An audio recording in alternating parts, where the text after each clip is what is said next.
Assalamualaikum warahmatullahi wabarakatuh. Innal hamdalillah nahmaduhu wa nasta'inuhu wa nastaghfiruh wa na'udzu billahi min shururi anfusina wa min sayyiati a'malina.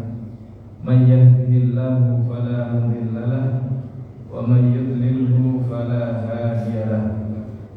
Asyhadu an la ilaha illallah wa asyhadu anna Muhammadan abduhu wa rasuluh la nabiyya wa la rasula ba'da, amma ba'du. Hadirin jemaah salat subuh yang semoga dirahmati oleh Allah Subhanahu wa taala. Alhamdulillah di pagi yang cerah ini Allah kembali kumpulkan kita di masjid yang mulia ini. Semoga sebagaimana Allah kumpulkan kita di tempat ini, Allah akan kumpulkan kita di surga nanti. Kemudian mari kita bersalawat kepada Nabi besar kita Muhammad sallallahu alaihi wasallam. Bapak Ibu yang dirahmati oleh Allah Subhanahu wa taala, insyaallah pagi hari ini kita akan mengambil pelajaran dari beberapa surat untuk kemudian nanti bisa kita amalkan dalam kehidupan kita sehari-hari. Yaitu surat tentang surat Al-Mutaffifin, tentang orang-orang yang curang, tentang orang-orang yang curang. Jadi penyebab turunnya surat Al-Mutaffifin itu adalah ketika Nabi berhijrah ke kota Mekah. Nabi berhijrah dari kota Mekah ke Madinah. Kemudian beliau menyaksikan ada penduduk Madinah yang mempunyai perilaku buruk, yaitu mereka suka melakukan perilaku buruk berupa menakar atau menimbang sesuatu.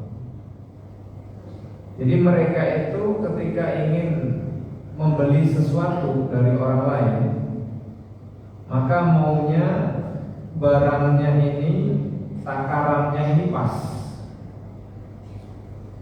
Namun ketika dia menjual barang, maka justru mengurangi takarannya. Jadi itu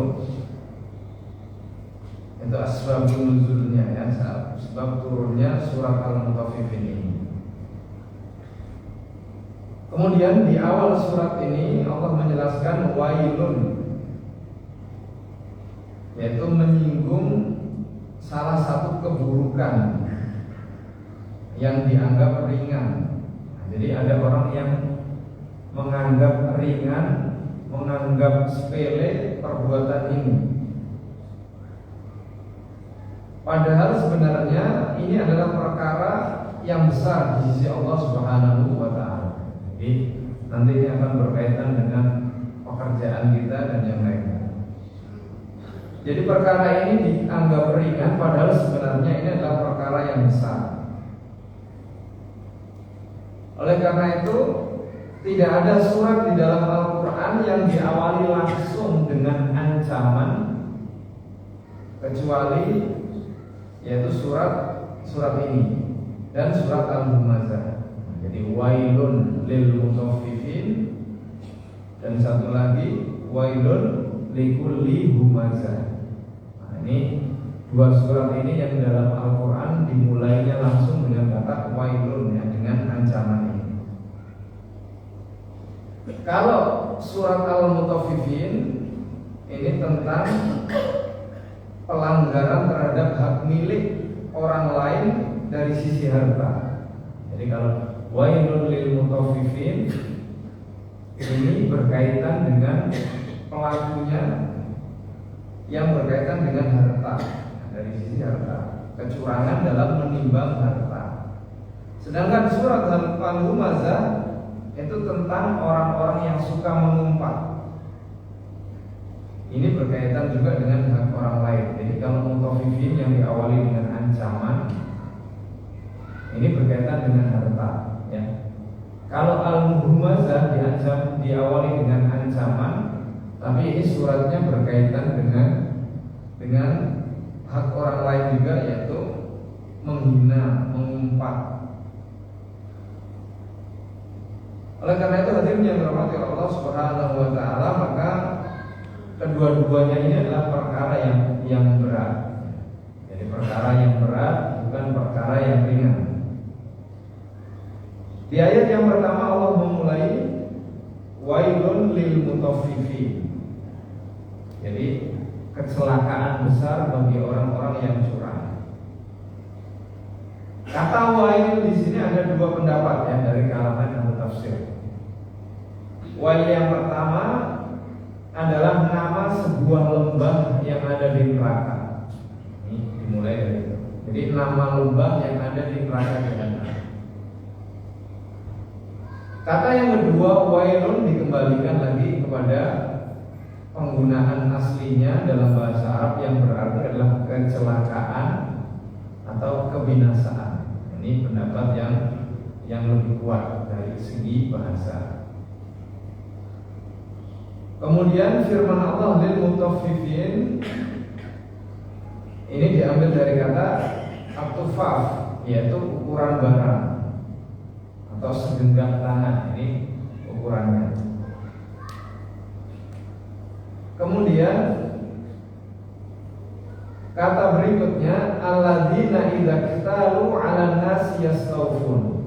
Jadi nanti di sini Allah menggambarkan siapa sih orang-orang yang disebut dengan diancam dengan celaka tadi, atau siapa sih atau apa kriteria orang-orang yang dianggap curang tadi. Maka Allah menjelaskan alladzina idza qtalu 'alan nasi yastawfun. Apabila, yaitu orang-orang yang apabila menerima takarannya dari orang lain itu mereka minta dipenuhi. Jadi kalau kita beli maunya dipenuhi haknya. Tapi wa idza kaluhum aw wazanuhum yukhsirun. Tapi masalahnya kalau dia menakar atau menimbang untuk orang lain maunya dikurangi. Jadi kalau untuk dirinya maunya haknya dipenuhi. Tapi kalau untuk orang lain dia maunya menguranginya. Nah, para ulama menyebutkan bahwa perbuatan curang ini yang disebutkan tadi itu merupakan salah satu contoh perkara. Jadi itu salah satu contoh perkara yang dianggap sepele. Tapi mengurangi timbangan ternyata bukan perkara yang besar. Makanya diberikan ancaman oleh Allah Subhanahu wa taala berupa ancaman ini. Kemudian hadirin yang dirahmati oleh Allah Subhanahu wa taala, maka perkara ini lagi bentuk-bentuk lain dari mengurangi timbangan ini. Jadi yang disebutkan tadi tentang takaran tadi itu hanya contoh, bukan batasan. Maksudnya ancaman itu tadi bukan hanya berlaku untuk yang berkaitan dengan timbangan, misalnya timbang beras atau timbang minyak. Bukan itu, bukan hanya dibatasi sampai situ. Namun itu berkaitan dengan yang lain. Misalnya contoh dalam dunia pekerjaan, kita maunya satu bulan itu dibayar penuh. Misalnya satu bulan maunya dibayar 5 juta misalnya, dengan ketentuan nanti masuknya dari jam 8 sampai jam 5, atau jam 8 sampai jam 4 sore misalnya, dengan waktu istirahat tertentu. Jadi hak kita itu maunya satu bulan dibayar penuh sesuai uang gaji 5 juta. Dan ini akan menjadi curang ketika orang itu mengurangi kewajibannya, yang harusnya ngantor dari jam 8 sampai jam 4, dia ngantornya jam 9. Atau dia ngantornya berangkat jam 8, cuman pulangnya sebelum jam 4. Nah, di sini maunya orang itu dibayar penuh kerjanya, tapi ketika untuk dirinya dia kurangi pekerjaannya ini. Nah, ini adalah termasuk kecurangan. Jadi timbangan yang dijelaskan tadi bukan hanya timbangan yang fisik yang kelihatan kayak nimbang beras itu kelihatan, namun juga berkaitan dengan yang lain. Nah, makanya ini hadirin yang dirahmati Allah Subhanahu wa taala, yang ini perlu kita perhatikan. Apalagi sekarang di zaman online, seseorang bisa melakukan bisnisnya dengan online. Jadi kadang dia kerja sesuai dengan waktunya dari jam 8 sampai dengan jam 4. Tapi di kantor dia menghabiskan waktunya untuk melakukan transaksi bisnis online-nya. Padahal digaji oleh kantor.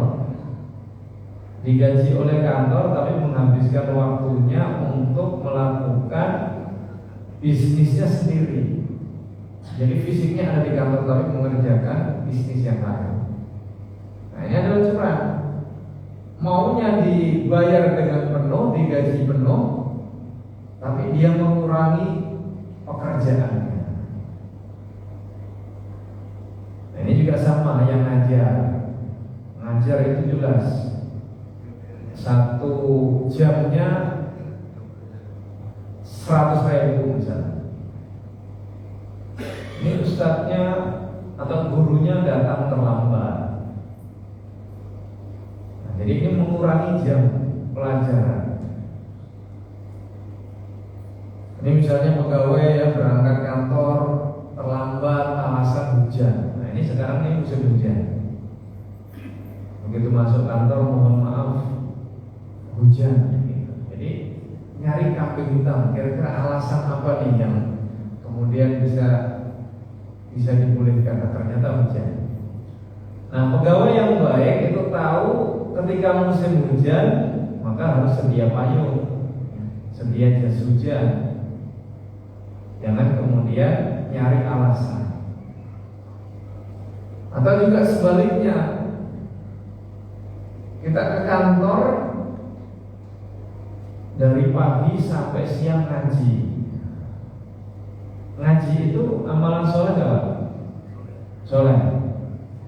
Kalau dikerjakan di jam kantor, digaji oleh kantor, padahal tugasnya bukan untuk ngaji, kira-kira boleh nggak? Nah, tidak boleh ya, ini bagian dari kecurangan. Jadi jangan menutupi kesalahan dengan kesolehan, ya. Jadi pura-pura soleh. Jadi ngaji itu soleh dan harus dikerjakan, tapi waktu di rumah banyak ya. Jadi sebelum ngantor masih ada waktu, malam masih ada waktu, sore masih ada waktu. Nah, ketika kita bekerja, kita digaji untuk itu, digaji untuk suatu pekerjaan, dan kita siap, maka itulah yang kemudian harus kita perhatikan. Jangan sampai kemudian tercampur di situ antara halal dan haram. Jadi misalnya tadi jam 4 sampai jam 8 sampai jam 4, tapi Bapak pulangnya jam 3.30, kurang setengah jam. Itu gajinya halal. Cuman ada haramnya karena ada setengah jamnya tadi. Nah, ini ada kecurangan di situ. Tentu itu semuanya tergantung perusahaannya. Ya, karena al-muslimuna ala syurutihim. Jadi orang muslim itu sesuai kesepakatannya. Kalau di perusahaannya bilang antum kerja di sini, waktunya bebas terserah antum, nah, itu berarti nggak berlaku yang tadi. Karena perusahaan bapaknya misalnya. Atau kemudian antum kerja di sini, waktunya bebas menyesuaikan kegiatan antum mau ngaji haji, mau apa di sini bebas. Nah ini semuanya tergantung ala syurutihi, tergantung syaratnya. Nah makanya bapak-bapak ketika punya usaha dan memperkerjakan karyawan, nah itu mesti jelas hak dan kewajibannya apa, biar pegawainya itu tahu apa saja haknya dan apa saja kewajibannya. Nah itu mesti jelas. Makanya di sini begitu juga sebaliknya. Contoh yang lain adalah tentang menilai seseorang. Jadi ketika kita menilai seseorang, itu juga harus yang baiknya juga, jangan hanya yang buruknya. Nah ini namanya curang, dijelaskan di sini. Karena itu berkaitan dengan harga diri orang lain. Nah, ketika Anda menjelaskan, oh si fulan ini baik, jadi misalnya menilai ini di KM mau mengangkat pengurus atau apa, maka menilai seseorang itu jangan hanya buruknya, tapi jelaskan kelebihannya ini, kekurangannya ini. Nah jadi jelas, harus imbang. Kemudian juga permasalahan keluarga. Ada orang hingga suami yang nuntut saja istrinya, ini harus cantik, harus wangi, harus soleha, harus taat, tapi tidak memberikan haknya. Nyuruh wangi tapi nggak ngasih uang lebih untuk beli parfumnya, nyuruh cantik tapi nggak ngasih uang untuk dandan, untuk ini. Nah ini di sini dijelaskan bagian daripada itu. Jadi tidak boleh kita hanya menuntut, tapi juga harus memberikan haknya. Jadi istri juga sama, juga sebaliknya. Jadi kewajiban dan hak ini harus dua-duanya harus jelas. Jadi suaminya nyuruh minta rumahnya harus bersih, tapi nggak pernah bantu istrinya untuk ngurus rumah, atau nggak pernah bantu nyuci pakaian, tidak ada waktu untuk istrinya. Nah ini akhirnya istrinya sibuk sendiri di rumah, tapi menuntut harus wangi, harus bersih, harus rapi, padahal ngasih pembantu juga enggak. Jadi istrinya kerja sendiri, nggak ada pembantunya, atau dia juga nggak bantu. Nah ini kurang tepat juga ya. Jadi harus hak dan kewajibannya harus imbang. Kemudian jadi termasuk perbuatan yang dicela ya dalam ayat ini. Ketika kita hanya menuntut saja, namun tidak memberikan kewajiban, tidak memberikan hak kepada istri kita. Jadi haknya harus dipenuhi ya. Kemudian begitu juga dengan anak. Dengan anak dan yang lainnya, maka di situ juga harus adil. Nah ini juga hadirin yang dirahmati Allah Subhanahu wa Ta'ala. Seperti kita melewati jalur busway, itu boleh nggak Pak? Boleh nggak kita lewat jalur busway? Boleh kalau nggak ada polisi gitu ya. Jadi jalur busway itu dibuat khusus untuk busway, untuk orang-orang yang kemudian rela nggak naik mobil, rela nggak bawa kendaraan pribadi supaya jalannya lancar, dia pakai jalur busway. Itu hak pengguna busway. Kemudian kita datang pakai mobil melewati jalur busway, itu ngambil haknya penumpang yang ada di busway. Nah ini juga perlu diperhatikan. Lampu merah, saat lampu merah harus berhenti karena itu haknya yang lampu hijau. Jadi haknya yang lampu hijau, jangan dilewati. Ya meskipun polisi nggak ada, tapi Allahnya kan ada. Jadi Allahnya melihat, dan itu aturan.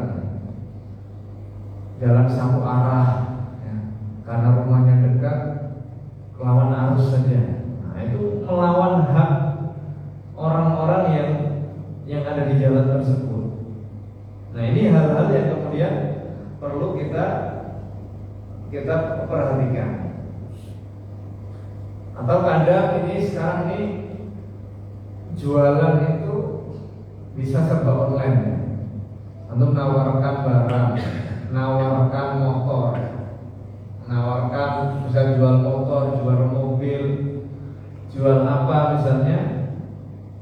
Itu kadang kita kan hanya menyebutkan yang baik. Oh, motornya halus, mobilnya mesinnya bagus, halus, nggak ada masalah. Padahal kemudian sebenarnya ini mobil habis turun mesin. Ini kadang ketika seseorang berhasil mengelabui pembeli itu kadang bangga sekali. Alhamdulillah mobil saya laku dengan mahal gitu.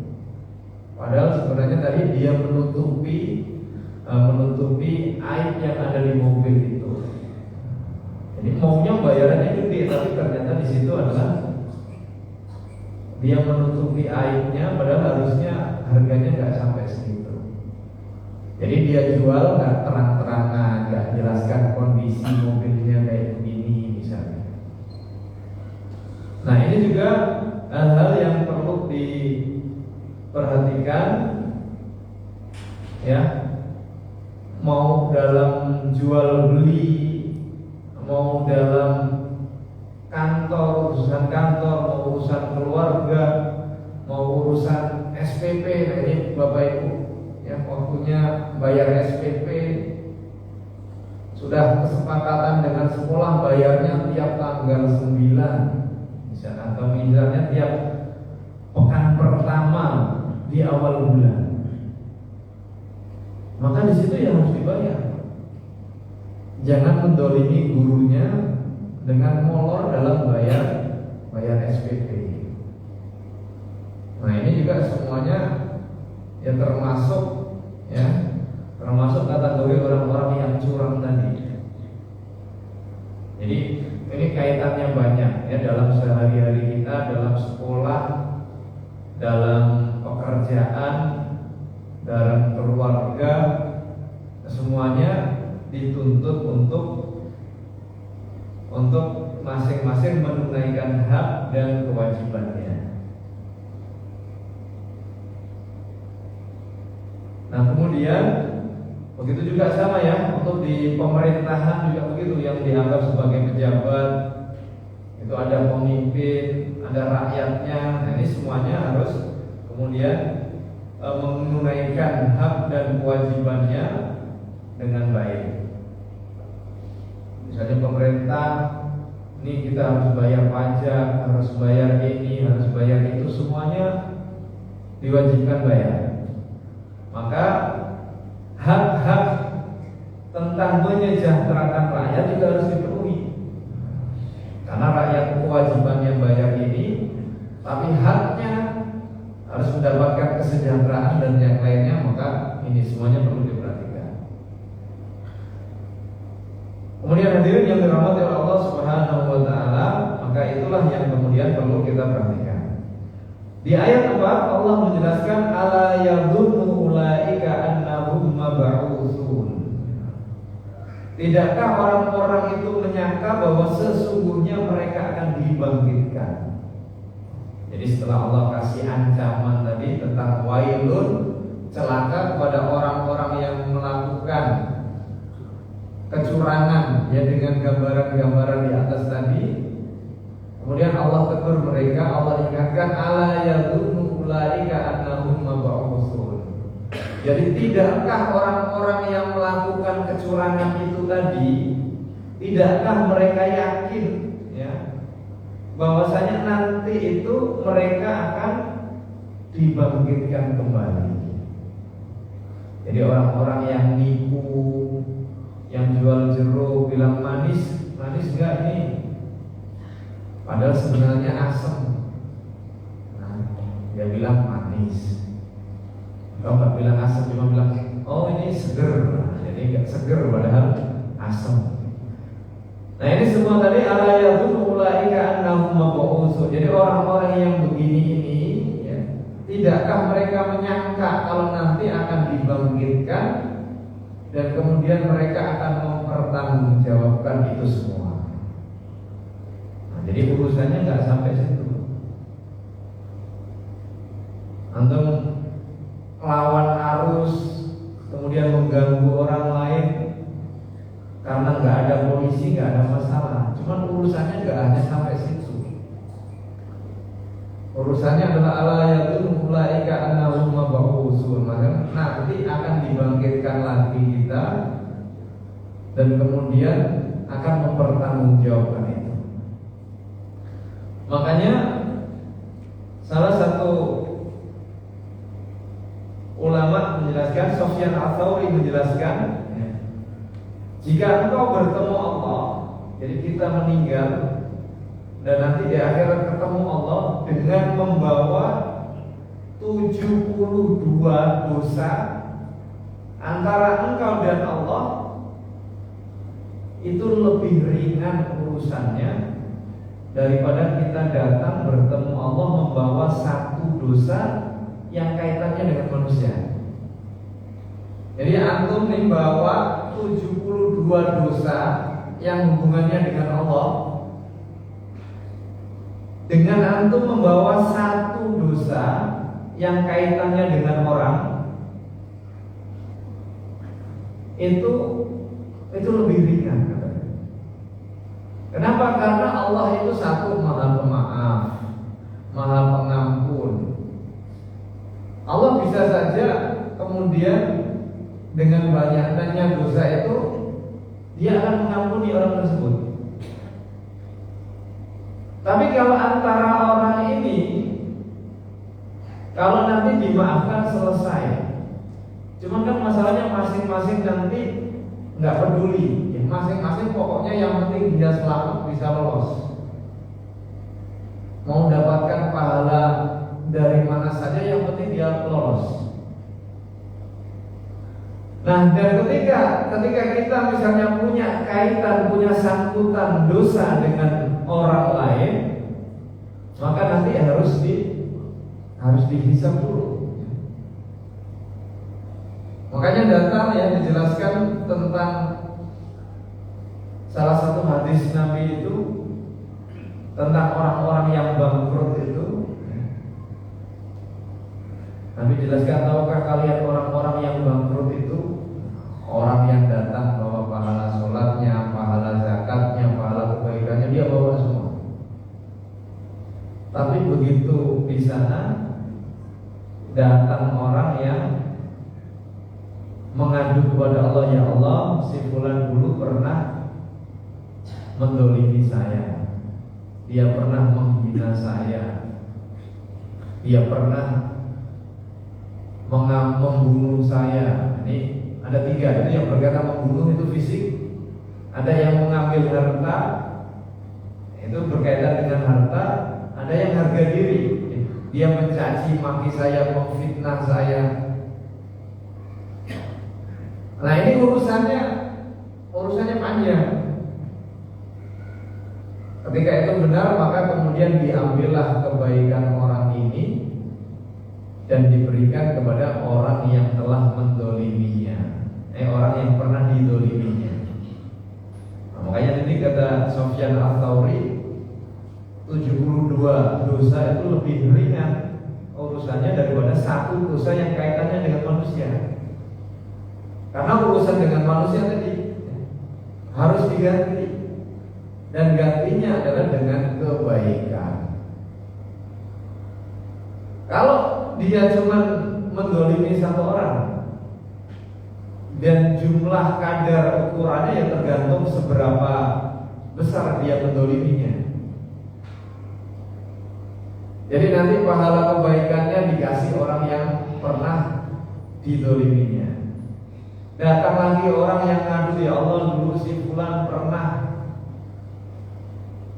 memfitnah saya.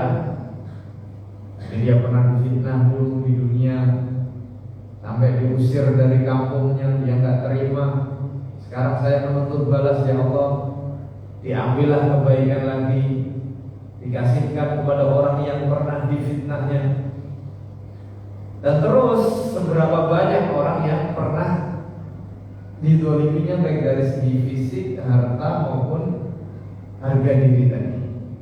Kalau kebaikannya habis karena sudah dibuat untuk membayar itu semua, maka keburukan orang yang pernah didoliminya diberikan kepada orang yang pernah mendoliminya. Nah, jadi ini urusannya panjang. Makanya pastikan kita mumpung masih ada, entah kita tidak tahu kita yang meninggal duluan atau orang yang pernah kita doliminya yang meninggal duluan, ya, maka harus segera diselesaikan. Yang pernah menghina orang, pernah memfitnah orang, pernah membujuk orang, segera minta dihalalkan. Yang pernah mengambil harta orang lain, pernah menipu orang lain, segera kita minta maaf, minta dihalalkan. Yang pernah berkaitan dengan tadi fisik, pernah mukul orang, pernah nendang orang, itu semuanya harus segera diselesaikan, karena itu urusannya dengan orang. Kalau urusan dengan Allah dengan bertobat, tapi kalau urusan dengan orang ini harus minta maaf atau minta dihalalkan kepada orang-orang yang pernah kita dolimi, baik dari segi fisik, segi harta maupun dari segi harga diri. Ini harus diselesaikan. Nama karena ala yadunnu ulaika annahum mab'utsun liyaumin 'adzim yauma yaqumun nasu lirabbil alamin. Karena kita akan dibangkitkan kembali untuk mempertanggungjawabkan pada hari yang besar di mana manusia berdiri menghadap Allah Subhanahu wa taala, Tuhan semesta alam ini. Jadi itu yang perlu kemudian kita selesaikan. Dan dijelaskan bahwasanya yuhsyarun nasu yaumal qiyamah hufatan uratan ghurlan. Qultu ya Rasulullah, an-nisa'u war-rijalu jami'an yanzuru ba'duhum ila ba'd. Qala ya Aisyah, al-amru asyaddu min ayyanzura ba'duhum ila ba'd. Jadi dijelaskan nanti manusia akan digiring pada hari kiamat di padang mahsyar dalam keadaan tidak memakai alas kaki, dalam keadaan telanjang dan belum dikhitan. Sampai Aisyah bertanya, perempuan dan laki-laki semuanya, sebagian mereka akan melihat sebagian yang lain, katanya. Maka Nabi SAW menjawab, keadaannya lebih mengerikan daripada membuat mereka berpikir demikian. Jadi perkaranya nanti saat di padang mahsyar itu sangat mengerikan, sangat dahsyat.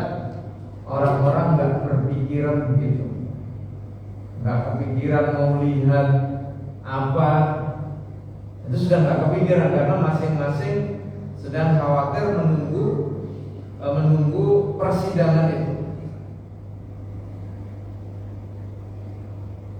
Karena mereka nanti akan menunggu dalam waktu yang lama, ya, menunggu dalam waktu yang lama.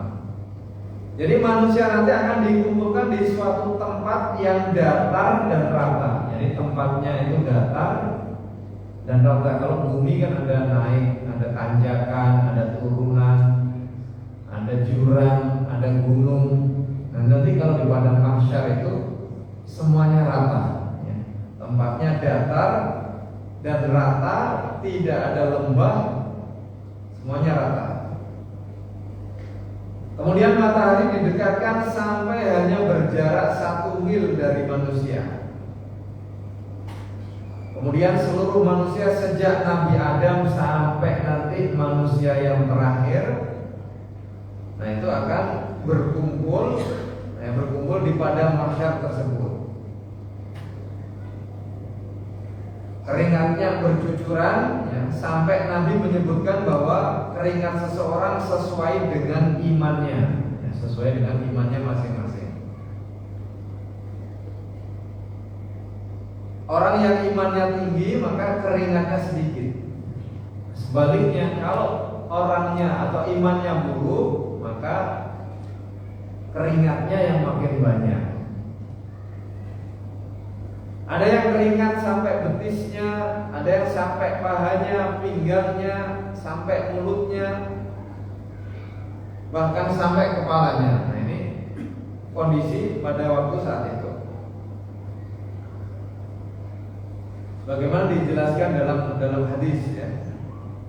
Kemudian hadirin yang dirahmati oleh Allah Subhanahu wa taala, dijelaskan pada hari itu maka semua manusia menanti waktu Allah untuk memulai persidangan. Ada yang mengatakan manusia menunggu sampai 40.000 tahun, ya. Umur manusia antara 60 sampai 70. Tapi nanti nunggu persidangan ini dijelaskan ada yang manusia itu menunggu 40.000 tahun, ada pula yang mengatakan 50.000 tahun. Jadi intinya manusia menunggu sangat lama sekali. Dikatakan pada Rasulullah satu hari yang ukurannya 50.000 tahun. Jadi sungguh betapa panjang tersebut. Maka demi jiwaku yang ada di tangannya, kata Rasulullah, sungguh diringankan bagi seorang mukmin hingga lebih ringan daripada sholat fardu yang dikerjakan di dunia. Jadi meskipun waktu yang lama tadi, namun dijelaskan bagi orang mukmin ya agak ringan. Maka hadirin yang dirahmati oleh Allah Subhanahu wa taala, nah ketika kita nanti ada ayat-ayat yang lain yang akan membahas sendiri tentang kebangkitan manusia dan yang lainnya. Kalau antum tanya kepada orang yang biasa kremasi mayat yang dibakar, kira-kira ada nggak yang tidak bisa dibakar? Ternyata ada yang nggak bisa dibakar, yaitu tulang ekor itu. Jadi biar mereka membakar mayatnya itu, ternyata ada satu semacam kayak biji, dan itulah tulang ekor itu nggak bisa dibakar. Dan memang manusia nanti dibangkitkan dari situ, dari biji itu, jadi tulang ekor itu. Kemudian Allah Subhanahu wa taala melanjutkan firman-Nya, "Kalla inna kitabal fujjari lafi sijjin." Maka sekali-kali jangan curang, karena sesungguhnya kitab orang-orang yang durhaka itu tersimpan dalam sijjin. Dalam sijjin ini ada beberapa penafsiran ulama, ya, tentang ayat ini. Kala yang pertama di sini adalah menyampaikan bahwa nama-nama orang fajir itu semuanya sudah tercatat dalam kitab atau sebuah batu, dan catatan tersebut berada di batu hitam yang terletak di lapisan bumi yang ketujuh. Jadi langit itu ada 7 lapis, bumi juga ada 7 lapis. Dan catatan orang-orang yang durhaka itu, nama-nama orang-orang fajir itu tadi, itu terletak di lapisan bumi yang ketujuh, dan paling bawah. Tapi hanya Allah yang mengetahui hakikatnya bagaimana. Jadi orang yang beriman kepada takdir itu meyakini bahwa seluruh orang-orang yang masuk neraka jahanam itu sudah ditulis dalam catatan Allah. Jadi nama-nama calon penghuni neraka, penghuni surga itu sudah ada catatannya. Nah, karena kita nggak tahu kita masuk catatan yang mana, maka kemudian kita memaksimalkan diri berbuat sebaik mungkin. Jadi tidak ada seorang pun yang lepas dari catatan tersebut. Jadi orang yang melakukan tadi yang keburukan dan yang lainnya itu semuanya sudah ada catatannya. Ini pendapat yang pertama. Pendapat yang kedua, sebagaimana perkataan Ibnu Katsir bahwasanya kesudahan mereka dan tempat mereka adalah tempat yang sempit. Ini tafsir yang kedua. Karena sijil di situ artinya adalah sempit, penjara yang sempit. Dan ini diartikan dengan neraka jahanam sebagai tempat orang-orang kafir. Dan ini dikuatkan oleh Ibnu Katsir. Beliau lebih condong pada pendapat bahwa sijil ini adalah tempat yang menyesakkan, yang terletak di lapisan bumi yang ketujuh dan paling bawah. Tempat itulah yang disebut neraka jahanam. Jadi kalau Ibnu Katsir menjelaskan, itulah tempat yang paling sempit atau disebut dengan neraka jahanam. Itu tadi adalah di lapisan bumi yang ketujuh yang paling bawah. Kemudian dijelaskan wa ma adraka masijil, tahukah kalian apakah sijil itu? Maka sijil di sini adalah tempat yang mendatangkan penderitaan dan tempat yang sempit. Jadi ini tempat orang-orang yang tadi ya. Kemudian Kitabul Marqum, ini kitab yang sudah tertulis. Jadi catatan amal tersebut telah dipahami oleh Allah dan tidak akan lagi ada perubahan. Jadi takdir itu tidak berubah, Pak. Catatannya sudah ada. Kemudian orang-orang yang beriman kepada takdir meyakini bahwa ketika Allah menciptakan alam semesta, Allah juga mencatat siapa saja yang akan menjadi penghuni neraka, siapa saja yang akan menjadi penghuni surga, semuanya sudah ada catatannya. Jadi nama-namanya sudah ada. Dan tidak ada seorang pun yang mengetahui dirinya akan menjadi penghuni surga atau menjadi penghuni neraka. Jadi karena kita tidak tahu, maka tadi kita beramal dengan sebaik-baiknya. Tidak kemudian karena sudah dicatat, ya sudah biasa saja. Nanti nggak tahu catatannya yang mana. Nah justru karena kita tidak tahu itu, maka kemudian kita beribadah semaksimal mungkin, berimannya juga semaksimal mungkin, dengan harapan nanti bisa masuk sebagai catatan orang-orang yang dimasukkan ke dalam surga.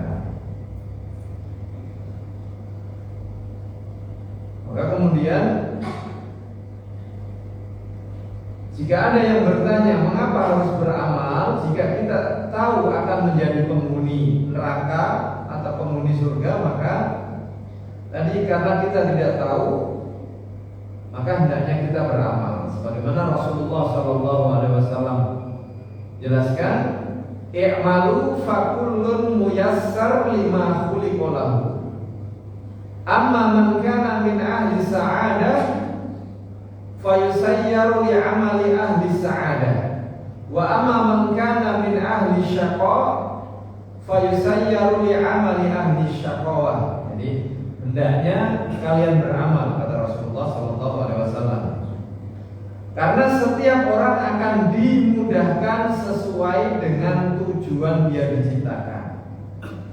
Barang siapa yang tergolong orang-orang yang bahagia, penghuni surga, ia akan dimudahkan untuk melakukan amalan orang-orang yang bahagia tersebut.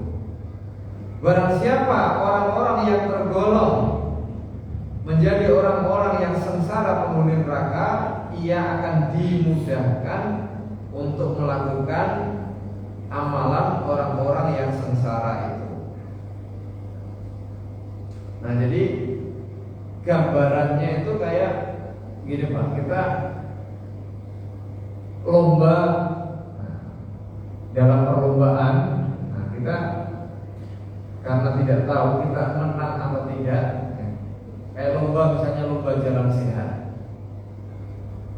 itu karena kita tidak tahu kita ini nanti yang menang atau tidak, maka kita jalannya kan cepat ya, supaya jadi nomor 1 kan. Jadi bukan karena wah nanti karena ada yang menang, ada yang kalah, ya udah saya jalan aja, pasti kalah. Tapi karena kita tidak tahu dan harapannya kita yang menang, maka kita akan berlari dengan semaksimal mungkin supaya menjadi nomor 1. Ya, jadi hadirin yang dirahmati oleh Allah Subhanahu wa taala, ini sekilas, insya Allah dilanjutkan nanti di pertemuan berikutnya. Maka yang perlu kita perhatikan tadi, jangan sampai ya di dunia ini kita melakukan kesalahan besar, yaitu dengan cara mendolimi orang. Mendolimi dari segi fisiknya langsung, ini bisa memukul, membunuh, menempeleng, ini tentang fisik. Yang kedua tentang harta, ya, menipu, mencuri, kemudian mengkorupsi atau mengambil harta dengan cara yang tidak benar. Dan yang ketiga adalah yang berkaitan dengan harga diri. Jangan menghina orang, menggunjing orang, memfitnah orang. Nah, ini tiga-tiga ini jangan sampai dilakukan. Dan kalau sudah terlanjur pernah melakukan, pernah berkaitan dengan ini semua, maka harus segera diselesaikan. Karena ini urusannya bukan hanya saat ini di dunia, namun nanti urusannya juga di akhirat. Semoga Allah Subhanahu wa taala selalu memudahkan urusan kita dan membimbing kita semuanya sehingga kita sampai di surganya Allah Subhanahu wa taala. Demikian, semoga bermanfaat. Subhanallahumma wa bihamdika, asyhadu an la ilaha illa anta, astaghfiruka wa atubu ilaik. Assalamualaikum warahmatullahi wabarakatuh.